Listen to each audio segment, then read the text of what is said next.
ಗುರುರ್ಬ್ರಹ್ಮ ಗುರುರ್ವಿಷ್ಣು ಗುರುರ್ದೇವೋ ಮಹೇಶ್ವರ ಗುರು ಸಾಕ್ಷಾತ್ ಪರಬ್ರಹ್ಮ ತಸ್ಮೈ ಶ್ರೀ ಗುರುವೇ ನಮಃ.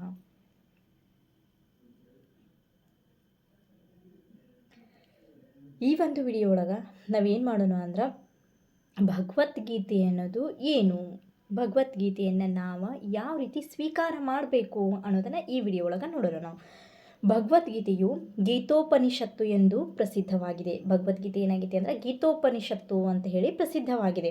ಇದು ವೈದಿಕ ಜ್ಞಾನದ ಸಾರ ಸರ್ವಸ್ವ, ಅಂದ್ರೆ ವೇದಶಾಸ್ತ್ರ ಒಳಗನ ಎಲ್ಲವನ್ನ ಹೊಂದಿದಂತಹ ಒಂದು ಸಾರ ಸರ್ವಸ್ವ ಎದ್ರೊಳಗೈತಿ ಅಂದ್ರೆ ಈ ಒಂದು ಭಗವದ್ಗೀತೆ ಒಳಗೈತಿ. ವೈದಿಕ ಸಾಹಿತ್ಯದಲ್ಲಿ ಅತ್ಯಂತ ಮುಖ್ಯವಾದ ಉಪನಿಷತ್ತುಗಳಲ್ಲಿ ಈ ಭಗವದ್ಗೀತೆಯೂ ಒಂದು. ಅಂದ್ರೆ ವೇದಶಾಸ್ತ್ರ ಒಳಗೆ ನಾವು ಏನೇನು ಉಪನಿಷತ್ತುಗಳನ್ನ ನೋಡ್ತೀವಲ್ಲ, ಎಲ್ಲ ಉಪನಿಷತ್ತುಗಳಲ್ಲಿ ನಮ್ಮ ಈ ಭಗವದ್ಗೀತೆ ಏನಾಗೈತಿ ಅಂದ್ರೆ ಅತ್ಯಂತ ಮುಖ್ಯವಾದಂತಹ ಪ್ರಮುಖವಾದಂತಹ ಒಂದು ಉಪನಿಷತ್ತು ಆಗೈತಿ ಅಂಥೇಳಿ.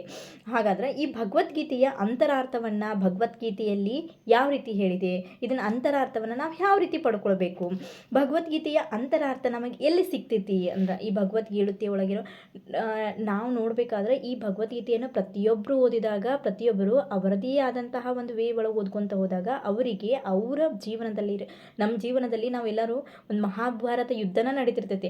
ಆ ಮಹಾಭಾರತ ಯುದ್ಧ ಏನು ನಡೀತಿರ್ತೈತಲ್ಲ ಅದಕ್ಕೆ ತಕ್ಕಂಗೆ ನಮ್ಮ ಒಂದು ಪ್ರತಿನಿತ್ಯ ಜೀವನ ಒಳಗೆ ಆಗುವಂತಹ ಸಿಚುವೇಶನ್ ಏನೇನು ಇರ್ತಾವಲ್ಲ ಅದಕ್ಕೆ ತಕ್ಕಂಗೆ ನಮಗೆ ಉತ್ತರಗಳನ್ನು ಗೀತೋಪನಿಷತ್ತು ಆಗಿ ನಮಗೆ ಗೀತೋಪದೇಶ ಆಗಿ ಶ್ರೀಕೃಷ್ಣ ನೀಡಿರುವಂತಹ ಒಂದು ವರ ಅಂತ ನಾವು ಇದನ್ನು ಹೇಳ್ಬೋದು.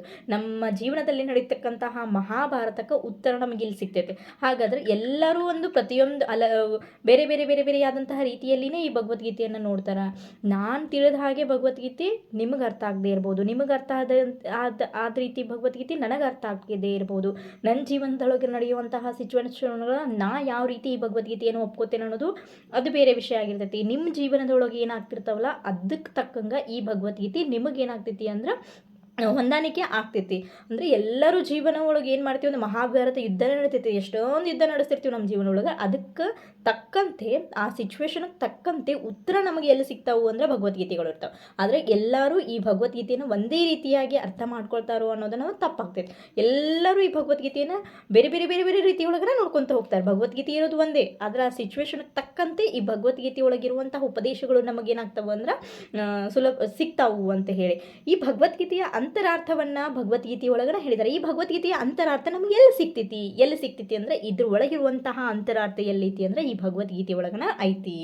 ಇದು ಅಂತರಾರ್ಥ ನಾವು ಒಂದು ಹೆಂಗೆ ತಿಳ್ಕೊಬೇಕು ಅಂದ್ರೆ ಭಗವದ್ಗೀತೆ ಒಂದು ಅಂತರಾರ್ಥವನ್ನು ಹೆಂಗೆ ತಿಳ್ಕೊಬೇಕು ಅಂದ್ರೆ ಒಂದು ಔಷಧ ಯಾವುದೋ ಒಂದು ಕಾರಣಕ್ಕೆ ಏನೋ ಒಂದು ಕಾಯಿಲೆ ಬಂದಾಗ ನಾವು ಏನು ಮಾಡ್ತೀವಿ ಅಂದರೆ ಒಂದು ಮೆಡಿಸನ್ ತೊಗೊಂಡು ಬರೋಕೆ ಹೋಗಿರ್ತೀವಿ, ಒಂದು ಔಷಧವನ್ನು ತೊಗೊಂಡು ಬರೋಕೆ ಹೋದಾಗ ಒಂದು ಔಷಧವನ್ನು ನಾವು ಸೇವಿಸಲು ಬಯಸಿದರೆ ಸಿಯ ಮೇಲಿನ ಚೀಟಿಯಲ್ಲಿ ಹೇಳಿರುವ ಸೂಚನೆಗಳನ್ನು ನಾವೆಲ್ಲನೂ ಪಾಲನೆ ಮಾಡ್ಕೊಂತ ಹೋಗ್ತಿರ್ತೀವಿ. ಆದರೆ ಪಾಲನೆ ಮಾಡಲೇಬೇಕು. ನಮ್ಮ ಖಯಾಲಿಗೆ ಅಥವಾ ಸ್ನೇಹಿತರ ಸೂಚನೆಗೆ ಅನುಗುಣವಾಗಿ ನಾವು ಔಷಧವನ್ನು ತೆಗೆದುಕೊಳ್ಳುವುದಿಲ್ಲ. ನಮ್ಗೆ ಹೆಂಗೆ ಬೇಕಲ್ಲ ಆ ರೀತಿ ನಾವು ಔಷಧಗಳನ್ನು ತೆಗೆದುಕೊಳ್ಳಂಗಿಲ್ಲ. ಆದರೆ ಆ ಚೀಟಿ ಒಳಗೆ ಏನು ಬರೆದಿರ್ತಾರಲ್ಲ ಯಾವಾಗ ಯಾವ ಮೆಡಿಸನನ್ನು ಎಷ್ಟು ಮಾತ್ರ ಒಳಗೆ ತೊಗೋಬೇಕು ಅಂತ ಹೇಳಿ ಅಷ್ಟು ಮಾತ್ರ ನಾವು ತೊಗೋತೀವಿ. ಅದೇ ರೀತಿ ಆ ಚೀಟಿಯಲ್ಲಿ ಹೇಳಿರುವ ಆದೇಶಗಳಿಗೆ ವೈದ್ಯರೊಬ್ಬರ ಆದೇಶಗಳಿಗೆ ಅನುಗುಣವಾಗಿ ನಾವು ಯಾವ ರೀತಿ ಮೆಡಿಸನನ್ನು ತಗೋತೀವಲ್ಲ ಅದೇ ರೀತಿ ಭಗವದ್ಗೀತೆಯನ್ನು ಅದರ ವಕ್ತಾರನು ಉಪದೇಶಿಸಿದ ರೀತಿಯಲ್ಲಿಯೇ ಸ್ವೀಕರಿಸಬೇಕು. ಅದನ್ನು ಯಾರು ವಕ್ತಾರರು ಅದಾರ, ಅದನ್ನ ಯಾವ ಉಪದೇಶ ಮಾಡಿದಾರ, ಅದನ್ನ ಹೆಂಗೆ ಬರೆದಾರ, ಉಪದೇಶ ಏನು ಕೃಷ್ಣ ನೀಡಿದಾನಲ್ಲ ಅದಕ್ಕೆ ತಕ್ಕಂತೆ ನಾವು ಅದನ್ನೇನು ಮಾಡಬೇಕು ಅಂದ್ರೆ ಸಿಚುವೇಶನ್ಗೆ ತಕ್ಕಂತೆ ಭಗವದ್ಗೀತೆಯನ್ನು ಸ್ವೀಕರಿಸಬೇಕು. ನಮಗೆ ಹೆಂಗೆ ಬೇಕು ಹಂಗೆ ಅನ್ನೋದಕ್ಕಿಂತನೂ ಶ್ರೀಕೃಷ್ಣ ಯಾವ ಬಲಾರ್ಥ ಒಳಗೆ ಇದನ್ನು ಹೇಳಿದನು ಅನ್ನೋ ಒಂದು ಆಧಾರದ ಮೇಲೆ ಈ ಭಗವದ್ಗೀತೆಯನ್ನು ನಾವು ಸ್ವೀಕಾರ ಮಾಡಬೇಕು. ಭಗವದ್ಗೀತೆಯನ್ನು ಹೇಳಿದಾದ ಶ್ರೀಕೃಷ್ಣ. ಈ ಭಗವದ್ಗೀತೆಯ ಉಪದೇಶ ನೀಡಿದವರು ಯಾರು ಅಂದರೆ ಶ್ರೀಕೃಷ್ಣ ಪರಮಾತ್ಮ. ಅದರ ಪ್ರತಿಯೊಂದು ಪುಟದಲ್ಲಿಯೂ ಆತನನ್ನು ದೇವೋತ್ತಮ ಪರಮ ಪುರುಷನೆಂದು ಭಗವಾನ್ ಎಂದು ವರ್ಣಿಸಿದೆ. ಪ್ರತಿಯೊಂದು ಪುಟ ಒಳಗ ಭಗವದ್ಗೀತೆಯ ಪ್ರತಿಯೊಂದು ಪುಟ ಒಳಗ ಶ್ರೀಕೃಷ್ಣನನ್ನು ದೇವೋತ್ತಮ ಪರಮ ಪುರುಷ ಭಗವಾನ್ ಅಂತ ಹೇಳಿ ವರ್ಣನೆ ಮಾಡಿದ್ದಾರೆ. ಒಮ್ಮೊಮ್ಮೆ ಭಗವಾನ್ ಎನ್ನುವ ಪದವು ಒಬ್ಬ ಶಕ್ತಿಶಾಲಿಯಾದ ವ್ಯಕ್ತಿಗೆ ಅಥವಾ ಒಬ್ಬ ಪ್ರಬಲ ದೇವತೆಗೆ ಅನ್ವಯಿಸುತ್ತದೆ. ಈ ಭಗವಾನ್ ಅನ್ನೋ ಒಂದು ಪದ ಏನಿದೆ ಇದು ಒಮ್ಮೊಮ್ಮೆ ಏನಾಗ್ತೈತಿ ಅಂದ್ರೆ ಬಹಳ ಶಕ್ತಿಶಾಲಿ ಇರುವಂತಹ ವ್ಯಕ್ತಿ ಅಥವಾ ಒಂದು ಪ್ರಬಲ ವ್ಯಕ್ತಿಗೆ ಅನ್ವಯ ಆಗ್ತೈತಿ. ಆ ಪ್ರಬಲ ವ್ಯಕ್ತಿ ಯಾರು ಅಂದ್ರೆ ಶ್ರೀಕೃಷ್ಣ ದೇವರು, ಭಗವಾನ, ಪರಮಾತ್ಮ ಅಂತ ನಾವು ಹೇಳ್ಬೋದು. ಹೌದು, ನಿಜ. ಇಲ್ಲಿ ಭಗವಾನ್ ಎನ್ನುವ ಪದವು ಶ್ರೀಕೃಷ್ಣನನ್ನು ಮಹಾಪುರುಷನೆಂದು ಹೆಸರಿಸುತ್ತದೆ. ಇಲ್ಲಿ ಭಗವಾನ್ ಅನ್ನೋ ಒಂದು ಪದ ಏನೈತಲ್ಲ, ಇದು ಏನಂತ ಸೂಚಿಸ್ತೈತಿ ಅಂದ್ರೆ ಶ್ರೀಕೃಷ್ಣನ ಮಹಾಪುರುಷ. ಹೌದು, ಮಹಾಪುರುಷನೇ ಹೌದು. ಮಹಾಪುರುಷನಿರೋದ್ರಿಂದ ಇಲ್ಲಿ ಭಗವಾನ್ ಅನ್ನೋ ಒಂದು ಏನು ವರ್ಡ್ ಐತಲ್ಲ, ಇದು ಮಹಾಪುರುಷನಂತ ಹೇಳಿ ನಮಗೆ ತಿಳಿಸ್ಕೊಡ್ತೈತಿ ಭಗವದ್ಗೀತೆ. ಆದರೆ ಶ್ರೀಕೃಷ್ಣನು ದೇವೋತ್ತಮ ಪರಮ ಪುರುಷ ಎಂದು ನಾವು ತಿಳಿಯಬೇಕು. ಮಹಾಪುರುಷ ಹೌದು, ಆದ್ರೆ ಆ ಶ್ರೀಕೃಷ್ಣನನ್ನ ನಾವು ಮಹಾಪುರುಷನ್ಕಿಂತನೂ ದೊಡ್ಡ ವ್ಯಕ್ತಿ. ಹಾಗಾದ್ರೆ ಯಾರು ಅಂದ್ರೆ ದೇವೋತ್ತಮ ಪರಮ ಪುರುಷ ಅಂತ ಹೇಳಿ ನಾವು ತಿಳ್ಕೋಬೇಕು ಅಂತ ಹೇಳಿ. ಇದನ್ನು ಅನೇಕ ಜನರು ಅಂದರೆ ಶಂಕರಾಚಾರ್ಯರಾಗಿರಬಹುದು, ಮಧ್ವಾಚಾರ್ಯರಾಗಿರಬಹುದು, ರಾಮಾನುಜಾಚಾರ್ಯರಾಗಿರಬಹುದು, ಚೈತನ್ಯ ಮಹಾಪ್ರಭುಗಳಾಗಿರಬಹುದು, ಶ್ರೇಷ್ಠ ಆಚಾರ್ಯಗಳಾಗಿರಬಹುದು, ವೈದಿಕ ಜ್ಞಾನದಲ್ಲಿ ಪ್ರಭುತ್ವ ಪಡೆದ ಅನೇಕರು ದೃಢಪಡಿಸಿದ್ದಾರೆ. ಏನಂತ ಅಂದರೆ ಶ್ರೀಕೃಷ್ಣ ಏನದಾನು ಅಂದ್ರೆ ಶ್ರೀಕೃಷ್ಣ ಒಬ್ಬ ಪರಮಾತ್ಮ, ಮಹಾನ್ ಪುರುಷಕ್ಕಿಂತನೂ ದೊಡ್ಡ ವ್ಯಕ್ತಿ. ಹಾಗಾದರೆ ದೇವೋತ್ತಮ ಪರಮ ಪುರುಷ ಅದಾನು ಅಂತ ಹೇಳಿ ಬ್ರಹ್ಮ ಸಂಹಿತೆಯು ಎಲ್ಲ ಪುರಾಣಗಳು ಭಾಗವತ ಪುರಾಣ ಎಂದೇ ಪ್ರಸಿದ್ಧವಾಗಿರುವ ಶ್ರೀಮದ್ ಭಗವತವು ಕೃಷ್ಣಸ್ತು ಭಗವಾನ್ ಸ್ವಯಂ, ಆತನನ್ನು ದೇವೋತ್ತಮ ಪರಮ ಪುರುಷನೆಂದೇ ಒಪ್ಪಿಕೊಂಡಿದೆ.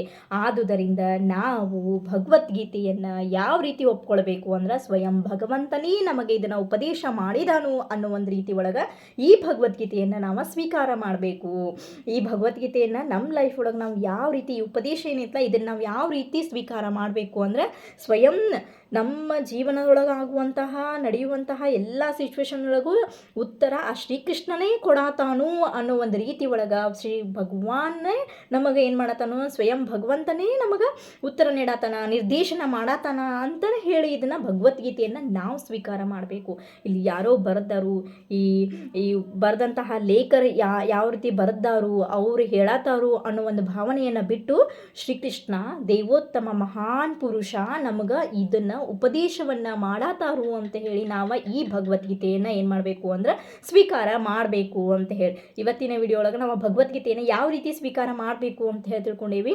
ನೆಕ್ಸ್ಟ್ ವಿಡಿಯೋ ಒಳಗೆ ನಾವು ಏನು ಮಾಡೋಣ, ಅರ್ಜುನ ಭಗವದ್ಗೀತೆಯನ್ನು ಯಾವ ರೀತಿ ಸ್ವೀಕಾರ ಮಾಡ್ದ ಅಂತ ಹೇಳಿ ನಾವು ನೋಡೋಣ. ನಮಸ್ತೆ.